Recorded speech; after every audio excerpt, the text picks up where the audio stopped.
Pessoal, nós hoje vamos conversar sobre olhar os livros do campo novamente. Nós já temos um vídeo aqui no canal sobre a predição do livro. Hoje eu vou mostrar para vocês a primeira parte nesse formato e a segunda parte eu vou mostrar para vocês somente em slide, né? Vocês vão só ouvir minha voz explicando. Mas essa primeira parte eu vou contar para vocês mostrando os slides aqui na TV, tá certo? Então, ó, repertório sociocultural literário. Na literatura nós encontramos muitos repertórios socioculturais para nossa redação. Então, aqui nós temos Carol Fernanda Abreu, Menino de Engenho, né? De José Lins. Nós temos aqui A Bagaceira de José Américo de Almeida, Miguelim de Guimarães Rosa, O 15 de Raquel de Queiroz, A Ararinha do Bico Torto, que é literatura infanto-juvenil, mas que também pode ser pode ser colocado, pode ser usado. Aí nós temos São Bernardo, de Graciliano Ramos, Clarice Lispector, com o livro Laços de Família, que está assim de repertório. A Língua de Eulália, para repertório sobre linguística. Nós temos Capitães da Areia também, que tem muitos repertórios esse livro. E Olhar os Livros do Campo, que na minha opinião, assim, bate todos os recordes de repertório nesse livro aqui, porque é um livro que trata da modernidade e essa modernidade traz muitos repertórios juntos, tá certo? Bom, Olhar os Lírios do Campo é de Érico Veríssimo, é um livro da geração de 30, né, o segundo momento modernista, prosa, na parte da prosa. E aqui nesse primeiro momento aqui do slide eu mostro para vocês um trecho da carta de Olívia, que vocês terão acesso a essa carta na íntegra. Bom, a história de Olhar os Lírios do Campo, ela é dividida em duas partes. Então nós temos a primeira parte aqui do livro, vai da primeira página, né, até a página 149. Da página 151 ao final, né, da obra, nós vamos ter aqui 278, da 151 a 278 nós temos a segunda parte do livro. Então nessa primeira parte nós vamos trabalhar assim, depois eu dou a vocês o acesso a esses slides no canal. A história começa com um capítulo bem...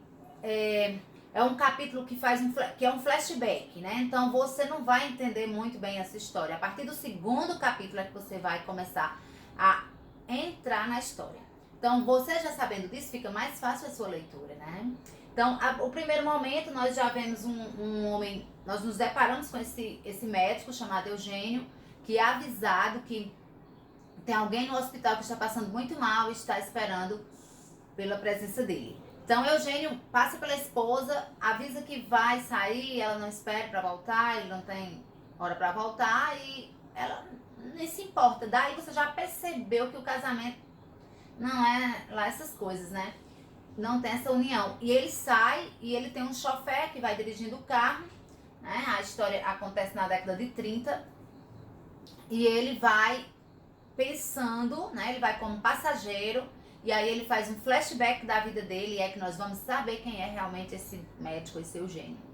Bom, Eugênio, ele é filho de um casal pobre e a mãe dele é lavadeira de roupa e o pai dele é costureiro, né? Lá no Rio Grande do Sul, a história se passa no Rio Grande do Sul, o cenário é Rio Grande do Sul, né? Érico Veríssimo. É o romance regionalista, então cada escritor trabalha sua região, trabalha seu local. E ele vai mostrar que o pai dele é alfaiate, mas para nós aqui é a mesma coisa de costureiro. Para nós aqui, né, do Ceará, é a mesma coisa de costureiro. E não alfaiate, não era alta costura, era costura simples que ele fazia. Então ele tem um irmão, Ernesto, a mãe e o pai. E a primeira lembrança que vem na cabeça dele é quando ele era criança, que ele estava brincando de bola com os colegas numa escola de pessoas da alta classe social, porque os pais prestavam serviço para o colégio, então recebia as bolsas, né, e os meninos estudavam lá. E então, em um certo momento, Eugênio se abaixa para pegar a bola e a calça dele rasga, assim, bem no bumbum dele, e os colegas ficam gritando atrás dele, calça furada, dá, no fiofó, fofó, que é a representação aqui dessa imagem, para que vocês vão interiorizando, né, a obra. Então eles ficam gritando e ele fica arrasado e o irmão dele não faz nada para ajudá-lo, fica só olhando e os colegas tudo gritando atrás dele. Então a partir daí ele já começa a se sentir inferior. Então o tema inferioridade está muito presente nessa obra. E Eugênio se sente inferior desde criança, né? Nós vamos ter muito assim a questão do bullying, vai aparecer aqui na obra. E eles ficam gritando lá, calça furada, dá no fiofó, fofó. Eugênio se sente imensamente diferente e inicia-se então a adolescência dele. Nessa adolescência, Eugênio já é o terceiro capítulo, né? Vai trabalhar a questão da adolescência dele. Ele se acha muito feio, se acha o patinho feio, né? Ele se acha diminuído de todos. Ele é uma pessoa se torna assim tão fechado que fica como se fosse antissocial. E aí começa as ideias dele em relação a Deus, né? Em relação a Jesus Cristo, em relação à religião. Este livro, ele trabalha muito essa questão religiosa. Daí o título, Olhai os lírios do campo, né? Vai ter uma intertextualidade bíblica nessa obra. Então, essa presença de Deus na obra, quem é Deus, como Deus se manifesta em nossas vidas, como é que nós recebemos Deus no nosso coração, isso tudo vai estar presente nessa obra. E aí, a partir da adolescência, ele começa a questionar a existência de Deus e a existência dele mesmo.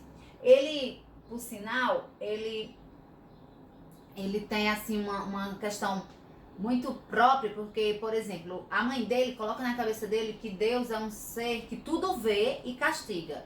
Então, quando ele é adolescente, ele vai se masturbar e ele fica imaginando que Deus está vendo e que por isso ele será castigado, né? Então, o castigo dele muitas vezes é por isso. E ele não conversa com ninguém, não se abre com ninguém, fica com essa questão. Então, masturbação é um tema assim que não é provável, né?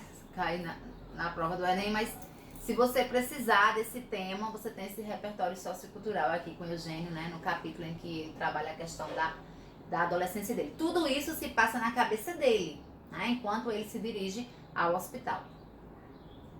E aí nós temos aqui um trechinho do livro em que diz: um dia caiu um raio na casa do velho Galvão, matando e ferindo-lhe a filha. A mãe disse: Deus castigou. Eles eram muito malvados. Além do castigo da professora, do castigo dos pais da gente, havia então um castigo maior, muito maior, o castigo de Deus. O castigo de Deus é uma pergunta. Eugênio temia esse Deus, em vão a mãe lhe queria fazer amar. Então ele não consegue se aproximar de Deus, ele vai se tornar ateu, porque a mãe quer que ele goste de um Deus que ele tem medo, né? Então aí nós já vamos ver essa relação aí entre ele e Deus.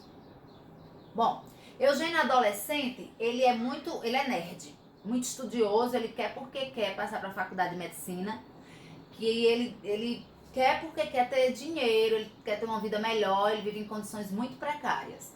Então ele quer muito isso e por estudar muito, os colegas acabam muitas vezes se afastando de Eugênio. Eugênio cada vez mais fechado, né? Eugênio tinha sempre momentos de insegurança, angústia e medo. Ele sentia muito isso, né? Então, o pai dele, ele diz que não consegue amar o pai dele como ele deveria, como por ser o pai dele. E ele diz isso por quê? Porque ele fica vendo que o pai dele é pobre e ele acha que a vida dele é daquele jeito, né? Sem recursos financeiros suficientes para ter uma boa condição social, porque o pai dele nunca fez nada para mudar essa situação. O pai dele aceita tudo calado, o pai dele não revida nada. Então ele vê muito isso e ele se afasta também do pai. E um dia Eugênio está em casa e o pai dele diz para a mãe assim: olha, vai chegar uma pessoa aqui me cobrando, você diga que eu não estou, porque ele não estava com dinheiro, né? E o filho ficou observando, ele era menino, e ele ficou observando aquela cena, né? E ele percebe que vai ser uma situação difícil. Por quê? Porque o pai dele se esconde atrás da porta. O homem chega, a mãe fica dizendo que ele não tá, a mãe morrendo de vergonha, o homem não quer saber, com raiva, quer o dinheiro dele. Abre a porta, empurra, encontra o pai dele atrás da porta. Minha gente, Eugênio arrasado. Né? E esse homem diz assim, horrores para o pai de Eugênio e para a família toda. Né? E pela primeira vez, Eugênio pensou em fazer esse homem estudar, ficar doutor e ganhar dinheiro para livrar a família daquela pobreza, daquela vergonha. Então aqui é o narrador, porque esse livro é narrado em terceira pessoa. Muitas vezes você acha que é em primeira, porque tem muito pensamento de Eugênio, mas tem muito discurso indireto, livre. Mas o livro é narrado em terceira pessoa, que é a fala do narrador. E aí Eugênio, a partir daí, ele começa a pensar assim, que ele vai ser médico. Você percebe que não é por vocação, é porque ele quer dinheiro e é a profissão top, né? Então ele quer o topo da pirâmide, ele quer ser médico por isso, não por vocação. Aqui nessa imagem nós estamos vendo esse homem aí, sujo de sangue, é para que vocês lembrem que houve nesse capítulo, né, o terceiro do livro, uma morte, é um suicídio. É um professor de Eugênio, que ele era assim, sofria muito bullying por parte dos alunos e também até pelos próprios colegas de trabalho. Ele era bem revoltado e uma madrugada, Eugênio tem muitos pesadelos e sonhos ruins e tudo, e de manhã ele né, fica sabendo que o professor cometeu suicídio. Então, se você está fazendo sua redação, o tema é suicídio e você não tem nenhum repertório sociocultural, olhai os livros do campo, lhe dá esse repertório.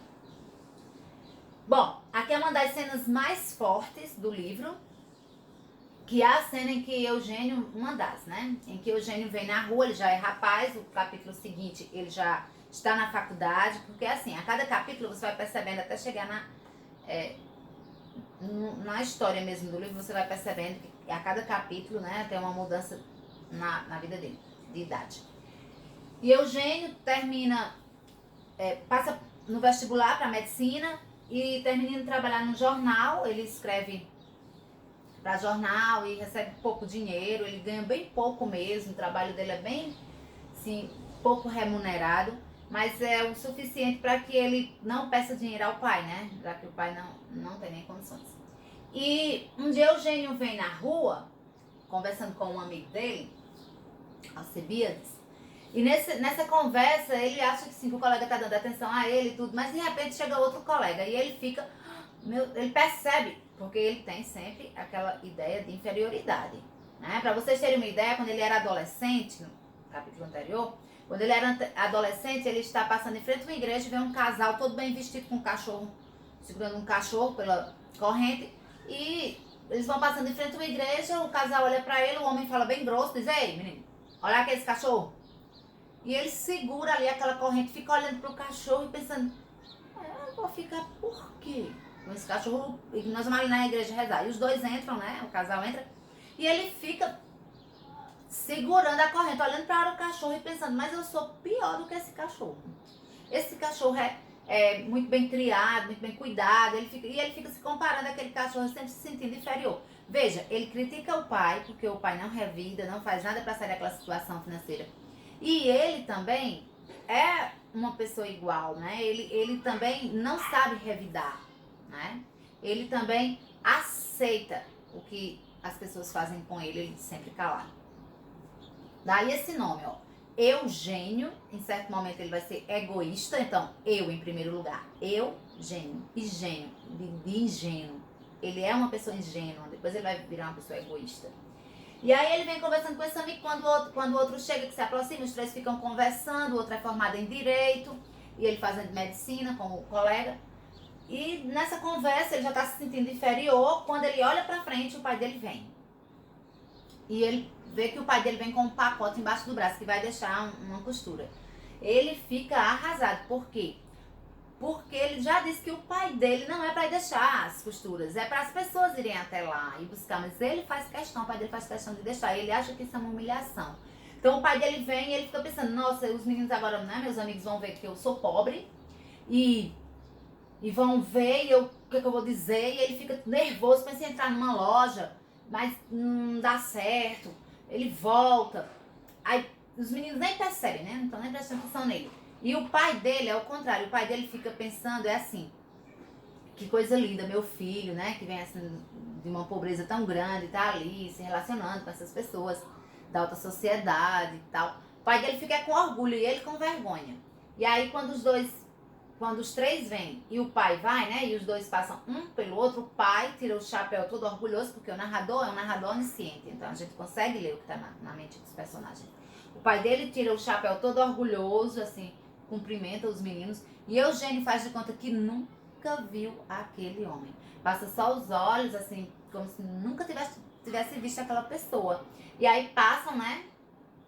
Um pelo outro e na mesma hora Eugênio já fica arrependido no mesmo momento. Meu Deus, porque eu fiz isso? Eu devia ter apresentado meu pai, ter falado com ele. Aí ele ainda olha pra trás, ainda pensa em voltar, não falar nada pros meninos, voltar, segurar no braço do pai dele, sair conversando. Mas a covardia dele, ele não consegue. E aí segue viagem, né? O capítulo seguinte já é a formatura dele. O pai já faleceu. A mãe não vai para essa formatura, ele não explica também porque. Ele está sozinho lá na formatura. E aí surge a personagem mais importante da obra, que é Olivia. Eugênio e Olivia vão formar um par romântico, né? Essa história é uma história de amor. E ele olha pra... Surge aqui. Olivia surge nesse capítulo, mas Olivia fez faculdade com ele, na mesma sala, né? Ele olha pra Olivia e acha a Olivia bonita. Por quê? Ele nunca tinha prestado atenção em Olivia. Nesse momento, a Olivia tá arrumada, com um vestido branco, umas flores na mão, vermelha. E ele olha pra ela e pensa, nossa, ela é bonita. Porque durante as aulas, ela era a única mulher na faculdade. Olha aí, né? Se você for trabalhar a questão for do seu tema for trabalhar assim as etapas que a mulher viveu e que vence, né? Como a mulher chegou, mudou, tirou as amarras, né? Esse crescimento da mulher, a mulher no trabalho, né? Se qualquer tema voltado para as vantagens que a mulher conseguiu conquistar, né? Porque nós sempre fomos muito diferenciadas, né? Essa questão do patriarcalismo é muito presente no nosso país. Então, Olivia era a única mulher da sala que fazia medicina. E aí ela vestia calça jeans, camiseta, e ele nem prestava atenção nela, até porque ela não é mulher do romantismo. Se ela fosse lá no livro do romantismo, ela seria linda, perfeita. Mas ela não é, então ela é uma mulher comum, né? Ela tem características como qualquer moça que você possa encontrar na rua. Ela não chamava a atenção pela beleza. E aí ele fica olhando pra ela tá toda arrumada, ele fica olhando pra ela e pensando, nossa, ela é bonita. Eugênio já teve oportunidade de fazer amizade com Olivia na sala, mas ele não fez porque percebeu que ela era pobre. E ele não queria amizade com gente pobre, ele queria amizade com pessoas que pudessem, né, lhe colocar na alta sociedade. Então, nesse dia, eles dois ficam conversando, conversa vai, conversa vem, e depois vão para uma praça, eles pegam o canudo da faculdade, ficam olhando as estrelas, a lua e conversando, e eles chegam à conclusão de que os dois são pobres e vão fazer o que agora com esse canudo? Né? Vão trabalhar no hospital público. É isso que eles vão fazer, porque eles não têm condições. E aí, na conversa, né, eles vão conversando, esse capítulo aqui vai mostrar que os dois começam uma conversa e ele acaba dizendo a Olivia, e o mais triste é que eu descubro que não tenho nenhuma vocação para a medicina. No dia que me entregarem um paciente para operar, acho que eu saio correndo desesperado. Não sei, deve ser falta de confiança em mim mesmo. Olha, ele diz isso pra Olivia. E Olivia fica dando a maior força a ele. Não, Eugênio, não é assim. Olha, você vai, não, e ele só fala da pobreza. Deixa ela em casa e segue. Eles começam a trabalhar no hospital público e surge esse momento aqui que ele tinha medo. Um médico está operando um homem que já está praticamente morto e chega uma pessoa que tem condições de viver, né, e também tem condições financeiras, e ele larga esse doente nas mãos de Eugênio, diz, cuida aí, eu vou para outra cirurgia, deixa na mão de Eugênio, e acontece que o homem morre. E ele começa o sentimento dele de inferioridade, que todas as pessoas estão olhando para ele, que estão falando mal dele, que ele deixou o homem morrer, fica com essas coisas. Aí Olivia, que está junto com ele na cirurgia, eles ficam muito amigos, fica dando força a ele, os dois vão para casa conversando, chega lá, ela diz, pra chegar até a casa dele, tem que passar pela dela. Tá no caminho. Aí ela entra, ela mora nos fundos do quintal de um casal falco, né? E aí ela que era costume as pessoas alugarem, né, os quartinhos. Ela mora nesses 2 vãozinhos lá no fundo do quintal, chama Eugênio, os dois ficam conversando, aí ele deita no sofá, coloca a cabeça no colo dela, os dois ficam conversando ali e tal, pronto, rolou. Os dois ficam juntos, é a primeira vez que eles ficam juntos, né, Eugênio e Olivia. Depois, né, pouco tempo depois, aparece um menino doente, sufocado, com um problema de respiração, e Eugênio consegue salvar esse menino. Aí ele acha que todo mundo agora, né, tá tudo bom, tá tudo ótimo. E Olivia com ele, claro, porque quando ele se vê aperreado, corre e chama Olivia. Olivia vem, fica com ele, quando termina lá o procedimento com o menino, os dois vão para um restaurante, vão jantar, ele chama Olivia para jantar, tudo feliz, porque deu certo, porque ele conseguiu fazer a função dele. E aí lá ele vai relembrar, o nome do livro, Olhar os Lírios do Campo, 2 passagens bíblicas em que Jesus ressuscitou, né, alguém, como a filha de Jairo e Lázaro. Então eles vai ter essa intertextualidade. Os dois passam pela casa de Olivia novamente, ficam juntos novamente. E vou dizer a vocês, eles ficam juntos, não é só com namorinho, de beijinho, de abraço, não. Eles vão além. E a partir daí, eles começam de vez em quando ficarem juntos. Só que quando eles chegam no hospital no dia seguinte, eles não comentam, assim, não tem um namoro firme. Eles só ficam, olha, nessa época, né? A pessoa só fica. E aí, Olivia recebe uma proposta para ir tomar conta de uma maternidade em Nova Itália, que é aqui no Brasil, viu? Uma comunidade italiana. Eugênio não gosta muito, mas não é o namorado dela, não pode impedir, né? E ela acaba indo para essa viagem, para esse trabalho. Nesse tempo que Olivia está lá, uma empregada doméstica corta o pulso sem querer, abrindo uma lata, e Eugênio vai atender com um amigo dele. Quando chega lá, a patroa, né, Eunice, que vai entrar na história agora, porque é um triângulo amoroso. Eunice, olha a primeira sílaba do nome dela. Eunice, eu primeiro. Eunice começa a dar em cima dele, fica fumando, cigarrão lá, e falando em Freud, fazendo perguntas a ele sobre Freud. E ele fica, por que ela quer comigo? Perguntando essas coisas. Até que ela diz, vem cá comigo, vou lhe pagar. Ele fica abusado com ela, não gostou da conversa dela, acho que ela tá humilhando ele, como sempre, ele se sente inferior. Aí ela pega uma notinha assim e diz, toma pra você dividir com seu colega. Aí ele diz, pega o seu dinheiro e vai pro inferno, você e seu dinheiro. Pela primeira vez ele resolve fazer alguma coisa, né? Mas, adivinha, os dois casam, né? O Nisso começa a ficar telefonando pra ele. Aí vai pra porta do hospital, fica esperando por ele no carrão dele, dá carona pra ele. Os dois começam a sair pra jantar, nesse dia que eles vão jantar, a maior onda, porque ela começa a pedir coisas caras, ele não tem dinheiro, aí ele fica olhando assim pro restaurante, ver quem é que ele vai encontrar pra pedir ajuda, pra pedir dinheiro emprestado, e não conhece ninguém naquele local, porque é um local chique, ele quase não tem amigos mesmo.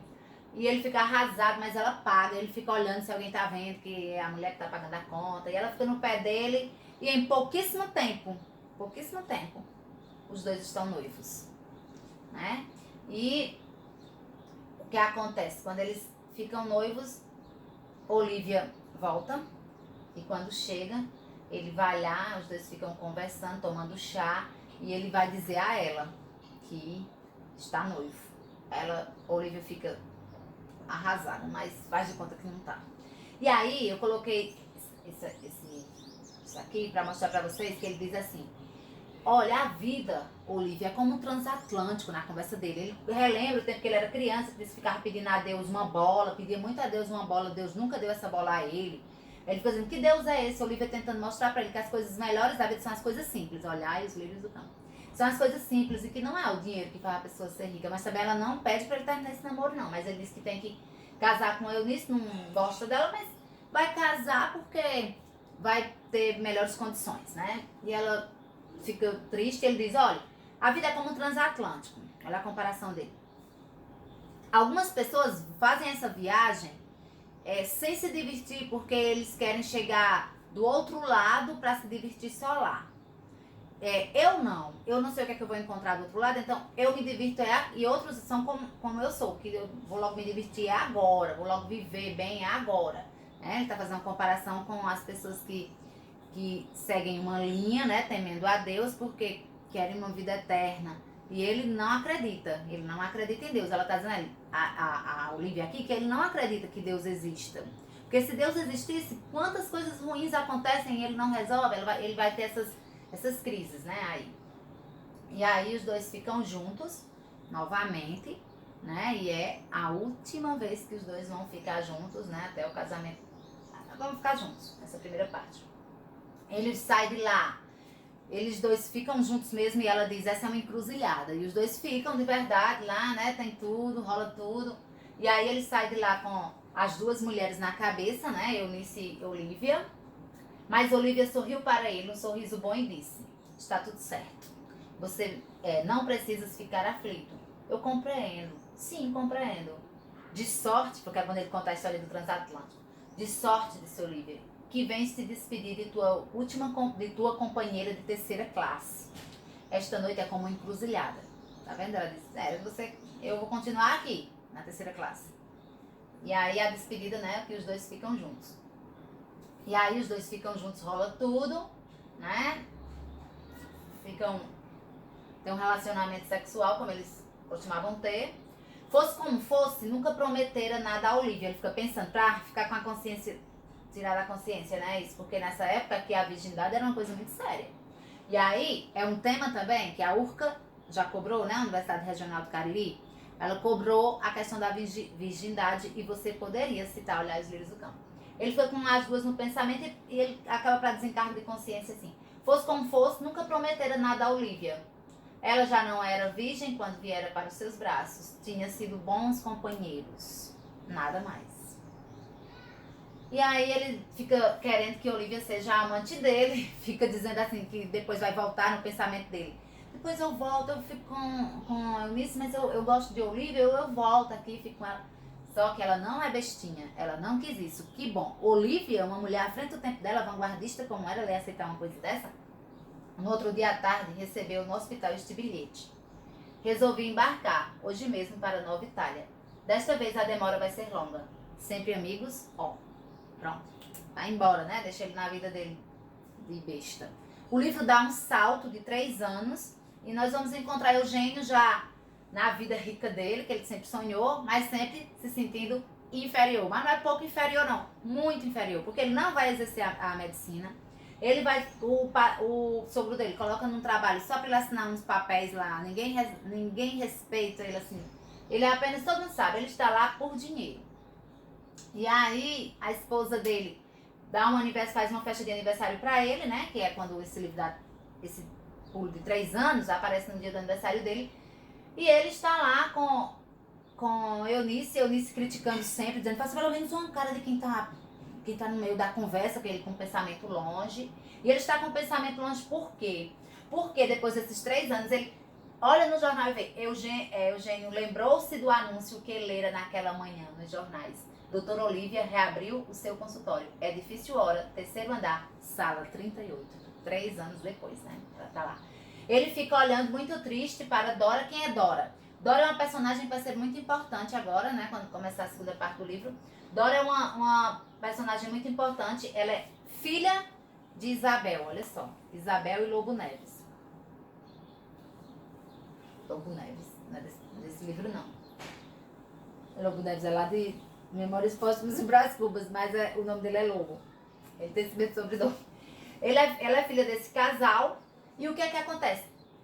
Essa menina se sente que os pais só pensam em dinheiro, em riqueza, não dão atenção a ela. Eugênio se aproxima dela. E Eugênio tem um caso com a mãe dela, olha só. 3 anos de casado, já tem um caso extraconjugal. Com Isabel, a mãe da menina. E ele gosta muito dessa menina, que se por sinal essa menininha foi a daminha de casamento dele, né?